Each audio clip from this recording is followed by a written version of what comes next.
have increased who trouble me.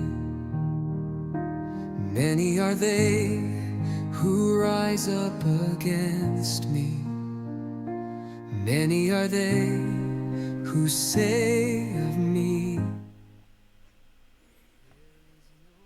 Anong gagawin mo kapag isa sa mga pag-aaralan natin ay nangyayari sa iyo? So actually, ang ating topic ay may kinalaman sa 15 wilderness test of Israel.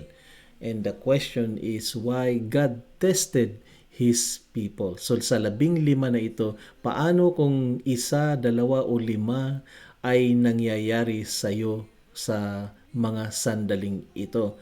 Ano ang dapat mong gawin kapag mabigat yung mga test na dinadaanan mo sa buhay?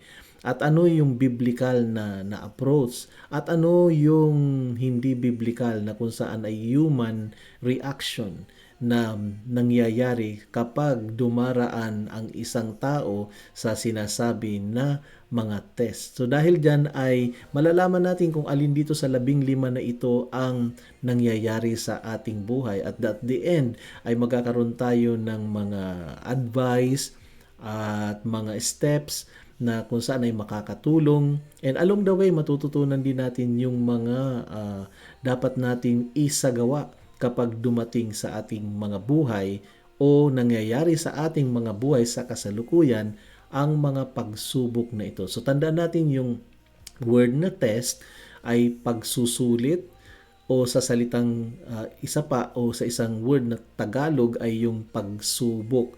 So pag sinabing pagsubok, may kabigatan ito. Ito ay hindi madali, unpleasant situation and moment sa buhay natin. So, ang mga bagay na yan ay dapat natin maintindihan sa perspective ng Panginoon. Nang sa ganun ay hindi tayo matalo emotionally at tayo ay makarating sa tagumpay ng ating dinadaanan na pagsubok. So, let's dive in sa number 1. Ito ay yung test whether sila'y matatakot o sila'y mananampalataya sapagkat sila'y tatawid sa dagat na pula. Doon sa Exodus chapter 14 verse 10 to 14 at doon sa 21 verse 21 to 31.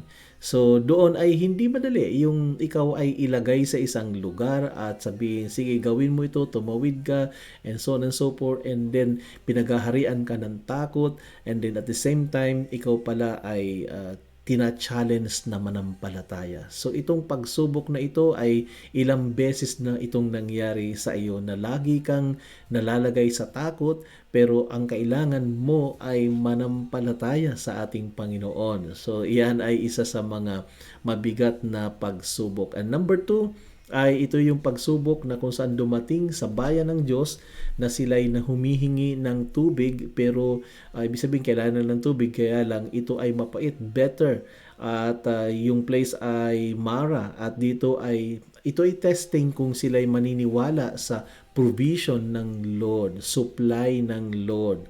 Kaya tinitest niya ang kanyang bayan kung sila'y magtitiwala at sila'y susunod sa kanya. Okay, dahil diyan ay yung pangatlo naman, ito naman yung pagsubok na dumating sa kanila na nalagay sila sa kagutuman, pero ang Diyos ay nagbigay ng manna from heaven dahil si Moses ay isa sa mga nag-i-intercede, dumadalangin, pero nilagay ng Lord sila sa kawalan. Ibig sabihin, emptiness, na kung saan ay walang makuhang pagkain dahil disyerto yung kinalalagyan nila. Purposely ay sapagkat gusto ng Diyos na matuto silang humingi.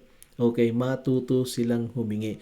At makita nila na ang Diyos ay provider o siyang nagbibigay ng kanilang sustenance yung araw-araw. Kaya yung mana na yon is mayroon kwento na kung saan ay Hindi sila pwedeng mag-ipon, kundi yung iipunin lamang nila ay yung para sa araw na iyon. Because pag sumobra, ito ay kinabukasan, ito ay hindi na mapapakinabangan. And then another day or the next day, kailangan nila muli na i-gathered ito sapagkat ito naman ay bigay ng Lord. So they need to learn na it comes from God and they need to trust God that every day God will provide them. So hindi pwede yung mag-iipon ng pangdalawang araw. So yan ay exercise and discipline na inabutan nila the time that they needed to trust God na ang Lord ay patuloy. Sapagkat at the time, baka isipin na siguro nagkataon lang ito. Hindi nila alam or tinuturuan sila ng Lord na no, ito ay continuous dahil ako ang nagpo-provide nito. Okay, so yung pangatlo o pang-apat na testing ay yung Sabbath day. Araw ng pamamahinga, walang gagawa and then may penalty, mabigat ang penalty. As I can remember, the penalty of death kapag kasi nag-violate ng Sabbath at ang Sabbath na ito, no one will work on that day, everyone will rest. At kahit yung pagsisindi ng ilaw o hindi, sa New Testament pala yun or baka addition yun. But then yung ilang hakbang lamang ay may sukat yun na mababiolate nila yung araw ng pamamahinga. Well, ang masasabi ko dyan, sila laging gumagawa, sanay silang gumawa, walang araw ng pamamahinga sa Egypt marahil as a slave. And then this time gusto na doon na magpahinga sila para naman maranasan nila yung makipag-ugnay sa Panginoon at sumamba sa Panginoon, mga ganung bagay. And yet, syempre, iyan ay discipline na mauuwi sa spiritual nilang relasyon sa Diyos. But then, syempre, iyan ay sabihin natin challenging masyado sa kanila first time. But then, it was a test whether they will obey God's command. Okay? So dahil diyan may pagpapala yan kung sumunod sila ngayon. Ngayon, panglima ay yung test ngayon na kung saan na naman ay nauhaw sila sa lugar ng Rephidim at nauwi na naman sila sa pagkukomplain. Tubig lang. Okay, tubig lang ay nagreklamo na sila. Samantalang ang Diyos naghumahati ng dagat at maraming ginawang kababalaghan sa Ehipto. And then kailangan nilang magtiwala but then nauwi sila sa pagrereklamo against God. So kailangan nilang maniwala sa ating Panginoon at makalaya sila sa complaining o pag-grumble.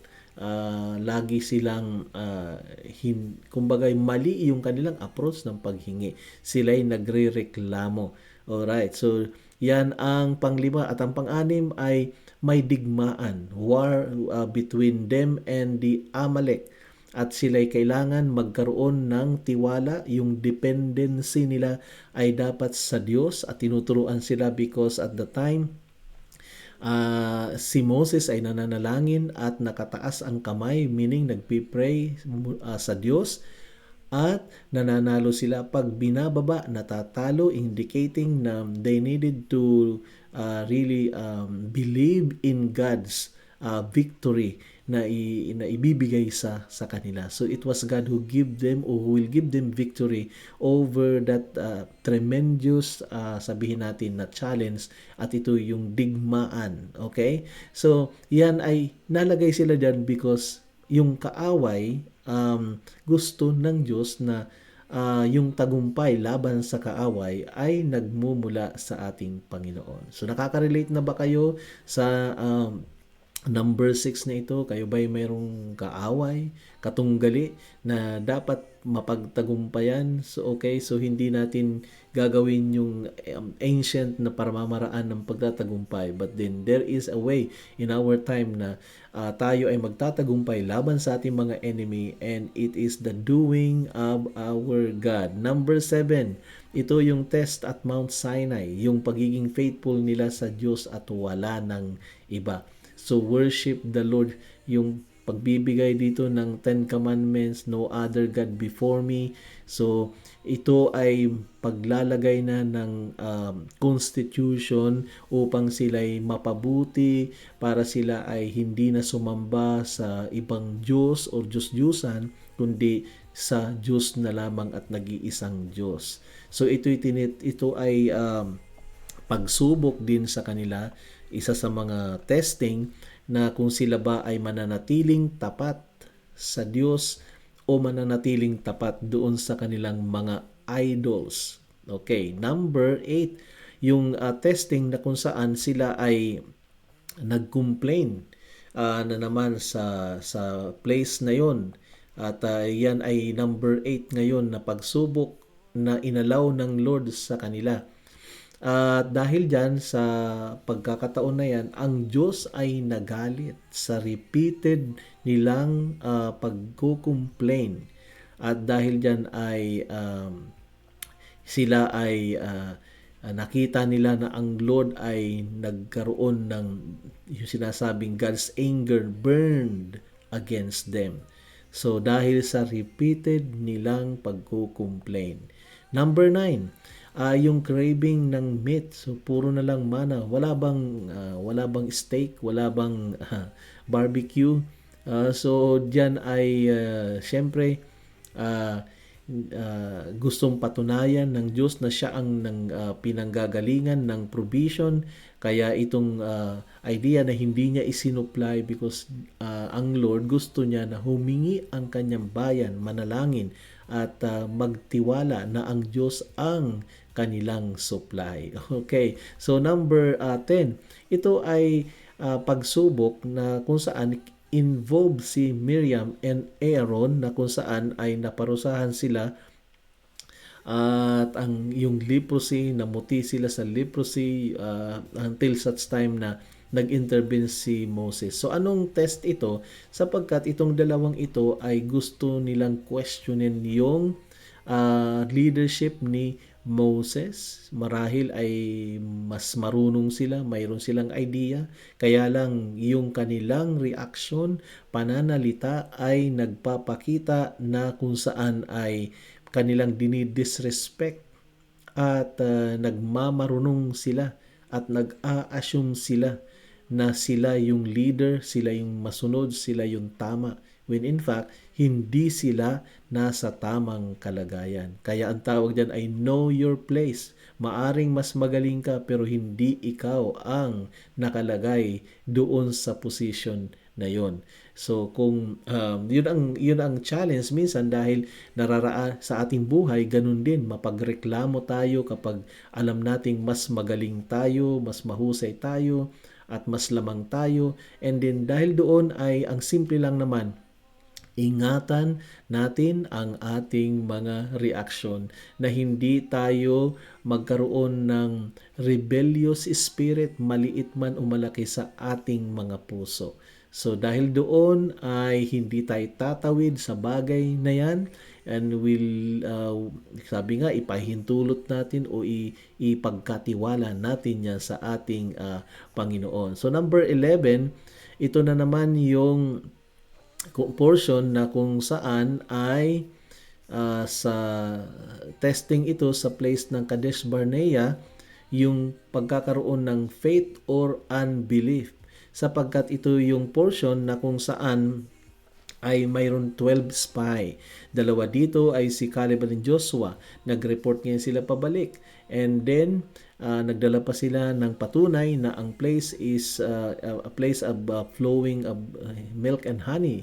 At as God has promised them na ito'y mainam na lugar, mataba ang lupa dito.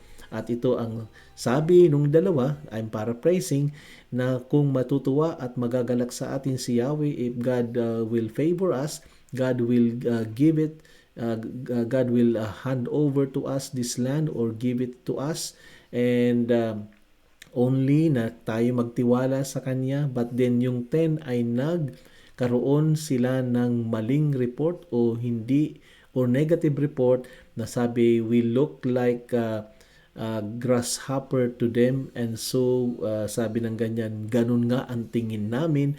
Andun yung giant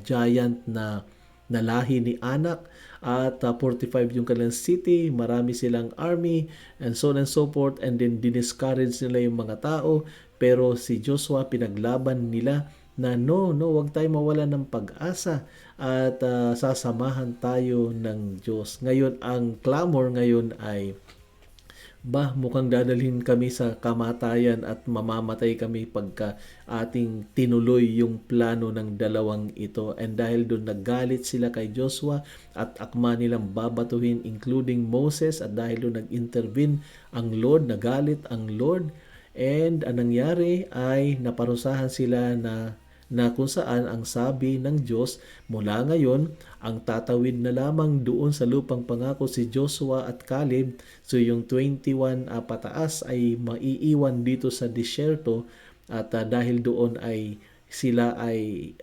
tumagal ng 40 years until such time na isa-isang nangamatay ang lahi na kung saan ang edad ay 21 pataas, as I can remember. 21 or 20. So 21 ang aking pagkaka-memorya. And dahil doon, 40 years, samantalang ang lapit-lapit lang, at hindi na kailan umabot ng isang taon ang kanilang paglalakbay. Pero that was the punishment, kasi nagkaroon sila ng pag-aalinlangan kaysa manampalataya sa Diyos na kasama nila. So hindi sila nagtitiwala. Kaya ang lesson doon ay naging dahilan ng pagka-delay ng pangako ng ating Panginoon o ng Diyos sa kanilang mga buhay. So diyan ngayon ay pumunta tayo naman sa 13. Ito yung test naman na kung saan ang lugar ay Meribah, na si Moses ay inutusan siyang kausapin yung bato para yung tubig ay dumaloy. Okay, dahil nagko-complain ang bayan ng Diyos about tubig na naman. And dahil dyan, sa kakukomplain, siguro nagalit si Moses o nainis siya dahil hindi natututo yung mga tao sa kanyang maemosyon na damdamin, ay kanyang instruct yung bato. Okay? Hinampas niya yung bato sa halip na kausapin niya yung bato. Okay? So, yan ngayon ay pagkakamali ni Moses, at kahit dyan bilang leader ay nalagay din siya sa isang pagsubok na hindi niya napagtagumpayan dahil hindi niya sinunod ang utos ng Diyos. Bagkus parang nangibabaw yung kanyang damdamin, as if na siya ang nagbibigay ng tubig, sa halip na kausapin niya yung bato, at nang sa ganun ay makikilala na ang Diyos ang gumagawa sa kanilang kalagitnaan. But then parang nag-take over si Moses dito, at parang naging kanya yung milagro, at dahil doon ay nauwi na sentro sa kanya, hindi na sentro sa Diyos. So yung action niyang yun ay naging dishonoring. He dishonored God, at yung pagkanyang galang, reverence ay hindi naging proper at the time, at ang naging kalalabasan nito, hindi siya nakapasok sa lupang pangako, sapagkat in many or in some cases ay nag-disobey siya, at hindi niya nabigyan ng karangalan ang ating Panginoon or ang Diyos at the time. Okay, number 14, ito yung test ng bronze snake, na kung saan nilagay tagdan na ahas sa ilang, at dahil kinakagat yung mga Israelita ng ahas, at ang kailangan nila ay manampalataya, will they look to God and follow the command na anyone who is bitten by snake, they need to see the pole of snake, bronze snake, and then gagaling sila. So hindi mahirap, hahanapin mo lang at lalabas ka lang ng bahay, at ano man ang nangyayari o nahihirapan dahil sa tuklaw ng ahas, and then kailangan makita doon. It should be na makita. Hindi po pwedeng hindi makita. Yun ang command. Kaya kung hindi pa sila maniniwala, then okay. So, gusto bang hindi gumaling? Nako, delikado ka, mapapadali buhay mo. So, yun ang practice. Kailangan nilang magtiwala na ang kaligtasan sa tiyak na kamatayan ay yung gawa ng Diyos. Well, New Testament, anyone who look at unto Jesus, okay, ay magkakaroon ng kaligtasan. So, let's go na doon sa number 15. Ito yung test doon sa place ng Baal Peor. At dito ay nasubok sila.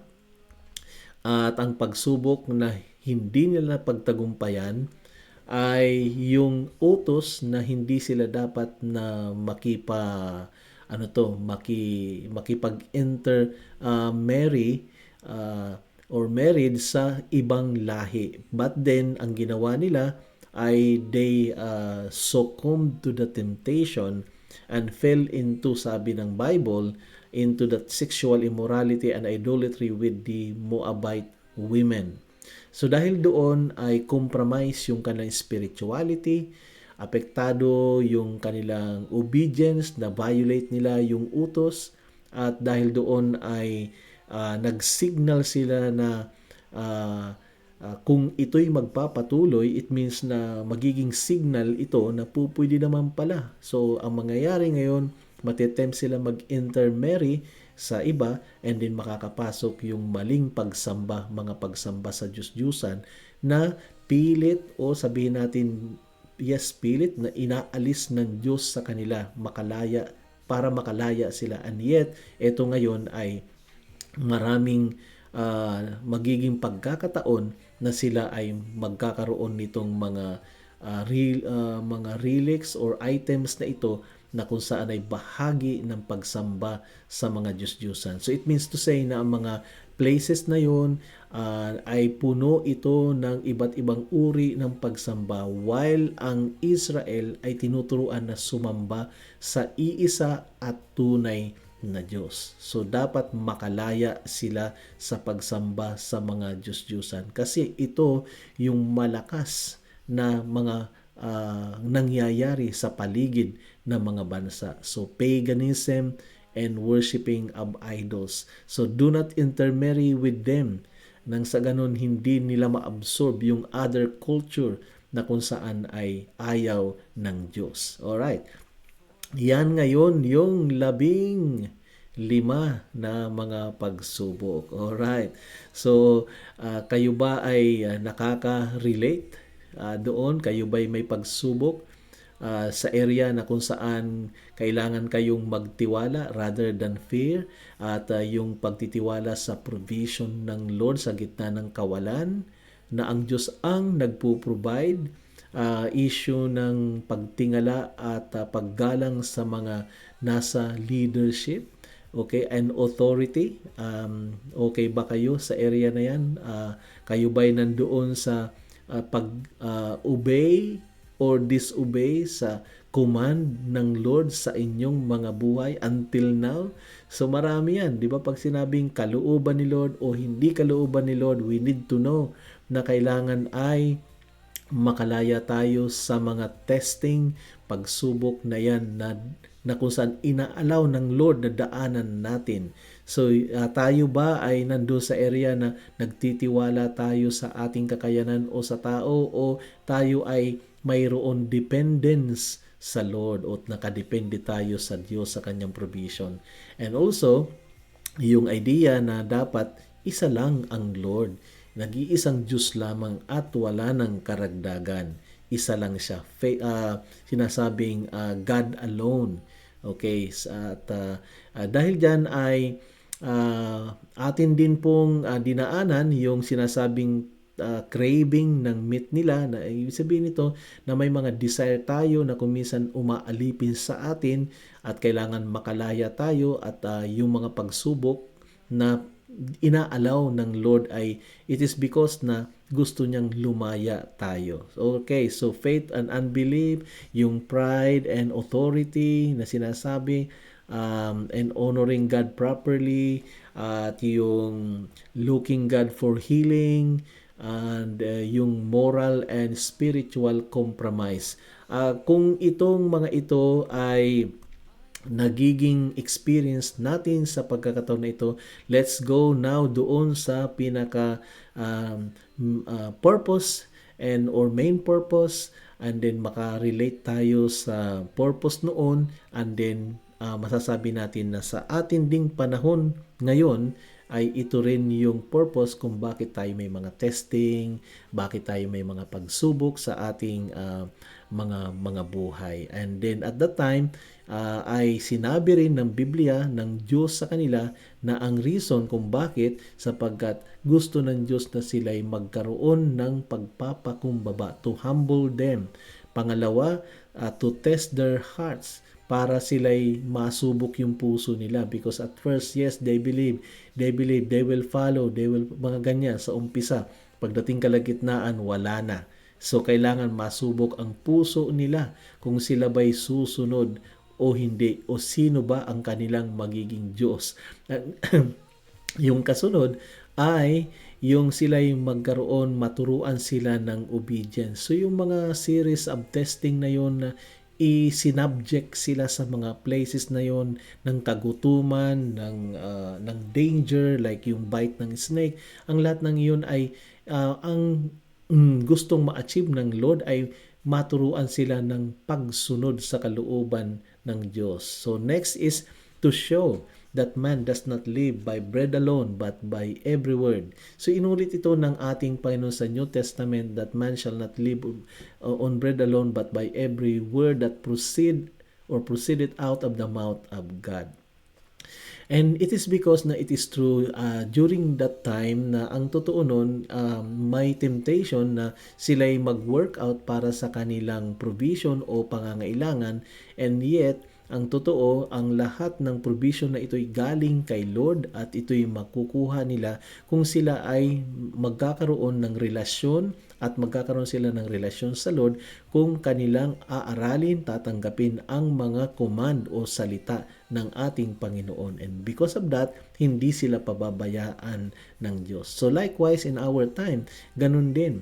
Ang temptation is magtiwala sa ating kakayanan, sa ating kalakasan, or magtiwala tayo sa biyaya ng ating Panginoon na ang buhay natin ay magiging tagumpay anuman ang ating kalalagayan dahil kasama natin ang Diyos. Or tayo, or else, tayo ay, ang ibig sabihin, na kung tayo ay hindi magtitiwala at magre-rely tayo sa ating mga kakayanan. So that is a temptation, and then there will be yung pag masasubject tayo sa mga test.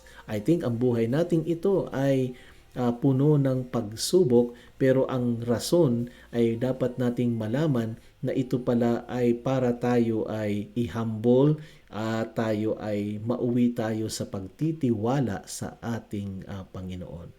Sa inyong lahat ay maraming salamat sa inyong pakikinig.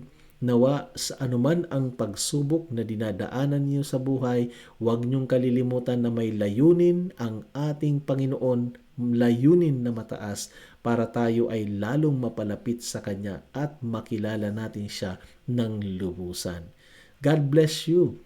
At consider liking or subscribe sa ating channel para lalong gumanda ang algorithm natin, and ibig sabihin nito ay nakatulong tayo. So pwede kayo mag-participate by commenting, mag-comment kayo, at mag-like kayo. So dahil dyan sa inyong lahat na tumutulong o naging kabahagi ng ating pagmimensahe, maraming salamat muli sa inyong lahat, and God bless you, and see you next time. For the Lord sustain me, I will not be afraid of 10,000s of people who have set themselves against me all